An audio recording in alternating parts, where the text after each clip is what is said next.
the world of information has become flat. So you have your reader today who's consuming the New York Times at the same time that he's reading the Times of India, for instance. So for you to say that, look, that's like it's a foreign brand and it's got so many more resources and all, that's not going to cut much ice with the reader, because he expects the same quality out of you that he does from the New York Times. So it's a far more challenging time for us in the media space, and that's the challenge for us to reinvent ourselves.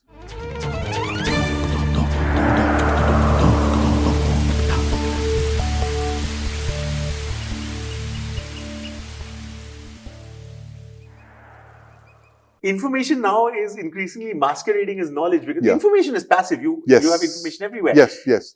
Knowledge is actually the active gathering of information. Right. But a lot of information is now being passed off as knowledge. Knowledge. Exactly. Is that, do you think, a threat to the profession that you've chosen for yourself and to the subject of that profession? Yeah. So it's actually, as you rightly put it, I mean, knowledge is masquerading, information is masquerading as knowledge. And I think the distinguishing factor in a lot of platforms, in media, for instance, where I work, is going to be your ability to cut through the clutter and discern this knowledge from information and tell this to the people the way it should be told, and tell stories in such an environment where you don't kind of, as we say, write for your sources. You explain to the common man, and I think that's increasingly becoming the case, because as news organizations, you were used to a certain kind of that closeted information space that we mentioned, and today you're now open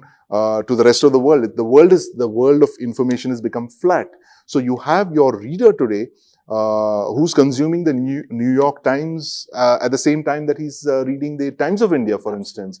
So for you to say that, look, that's like it's a foreign brand and it's got so many more resources and all, that's not going to cut much ice with the reader, because he expects the same quality out of you that he does from the New York Times. So it's a far more challenging time for us in the media space, and that's the challenge for us to reinvent ourselves. And I think that's the thing about democratization of information. It's just open, but also information knowledge also depend largely on questions. Yes. Because there are no wrong questions, there are only probably wrong answers. No wrong answers, exactly. But questions are now, of course, also in a sense, for lack of a better way of explaining it, being weaponized. Also being thwarted quite actively, because sometimes asking a question becomes an act of rebellion in itself. You in the field of defense, probably even more so. Absolutely. Do you think the importance of the question endures, or do you think that again is a bit of a concern? Absolutely, and one reason this book actually turned out the way it did was the fact that I kept asking a lot of questions. And my first question was 25 years back when I happened to read Admiral Roy's book on the 1971 war, where he alluded to the fact that there were all these operations. And my first question is, exactly what Henry Kissinger asked in the White House. Who's training these guys to do all this stuff, to blow up ships and, plant mines? And this is the kind of training that of a very high order, which is not available to civilians. And here you have civilian college kids who are running around with limpet mines and anti-ship mines and all that, So, hey, who's training them? That's the first question to ask. And that's when I actually, that was the thread that I started pulling, and I kept pulling it, and lo and behold, there was this wide, big, wonderful world of Naval Commando Operations X, which is the case with a lot of other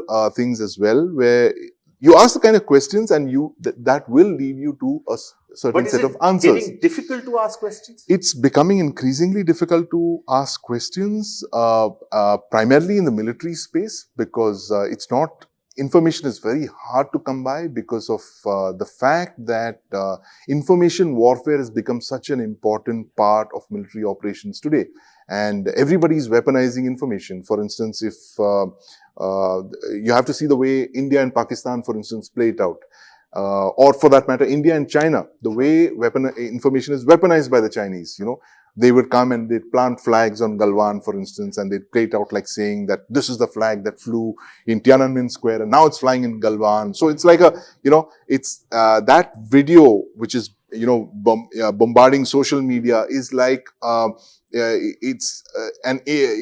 objective is to grab the moral high ground to say that, look, we are bigger than you, and we've captured Galwan and you're nowhere. And so they have weaponized information in a way that we can't aspire to even, it's because at the end of the day, we are like a democracy, and we are answerable to the people, whether you like it or no. You cannot hide casualties, for instance. That's a simple, basic fact of life in India, is that you cannot have a Kargil operation and hide the losses of all your men that the Pakistanis did for a decade plus. We still don't know how many Chinese soldiers, for instance, died in Galwan. There are conflicting reports of, they're saying, between 5 and 50 and 100 who died there. Sure. And these would not be known simply because of the nature of those governments. You have a military dictatorship in Pakistan, and you have a communist party dictatorship in China. Sure. So here you have within its confines, the Indian state, within the confines of a democracy, trying to kind of, work its way around, releasing information to the media on a need-to-know basis. Sure. And so I was saying that the point being that it's becoming increasingly difficult to access information, because the government has kind of started tightening restrictions on, for instance, former personnel speaking about operations that they've been part of, which is well and good, because I can see from their point of view that they don't want operations to be compromised.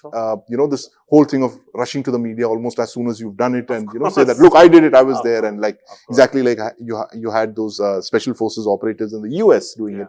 The US also has a problem with that, as do we. And unfortunately, there's no selective grading of information that's to be released to the public here. Sure.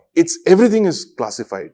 And it's so ridiculous that this Official Secrets Act, which is the declassification policy under that, which tells you the policy that is supposed to apply to military documents and all that. There is a declassification policy. Right. That policy itself is classified. I mean, that's how funny things are. Very Orwellian, yes, actually. It's very Orwellian. Yeah. So, how do you declassify papers? We have a declassification policy. Can I see the declassification policy? It's classified.